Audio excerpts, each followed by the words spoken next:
Let's now look at the 8 points of the compass and map those onto time. Because obviously, if you think about the north and the south is where the sun is at its hottest.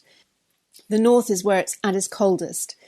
And if you map those 8 points of the compass, there are 360 degrees of the compass.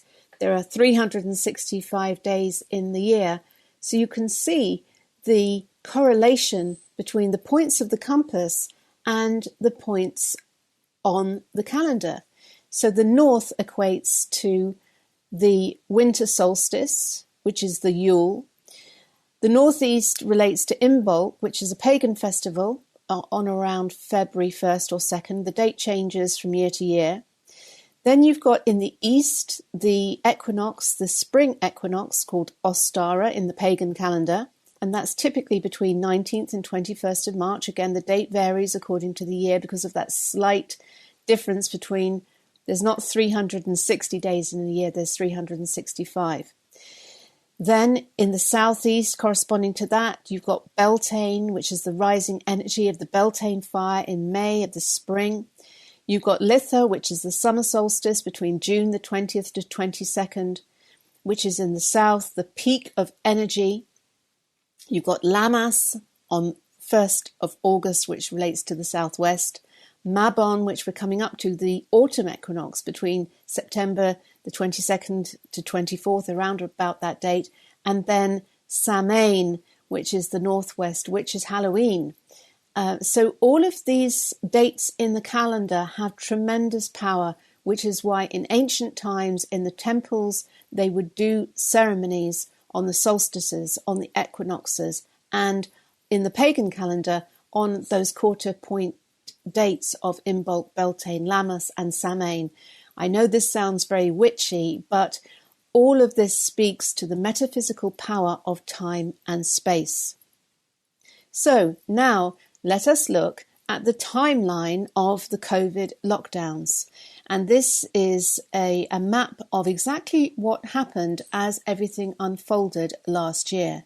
So you can see the first key date, 23rd of March, in the spring equinox, the Prime Minister announces the first lockdown in the UK, ordering people to stay at home. Then you get to the summer solstice, and the Prime Minister says the UK's national hibernation is coming to an end, and he relaxes those restrictions. So this power is being exerted on these key dates, whether it's locking people down or saying, oh, you can come out of your houses now. Then, look, 22nd September. Last year, the Prime Minister announces new restrictions in England, including a return to working from home and a 10 p.m. curfew for the hospitality sector. It happened last autumn equinox. And then, do you remember in the run-up to Christmas last year, where they were basically saying, we're not going to cancel Christmas, we're not going to cancel Christmas, and then boom, 21st December, the winter solstice, Tier 4 restrictions come into force in London and South East England. There is no coincidence. These dates are power points. They are being used to assert power and influence over the people. And the people who are behind, the dark forces who are behind the COVID agenda, this is Masonic, and it is used for satanic purposes, because I do believe that in the beginning, the Masons and those who held the secrets of the mystery schools were using them for benevolent purposes, building temples, building churches.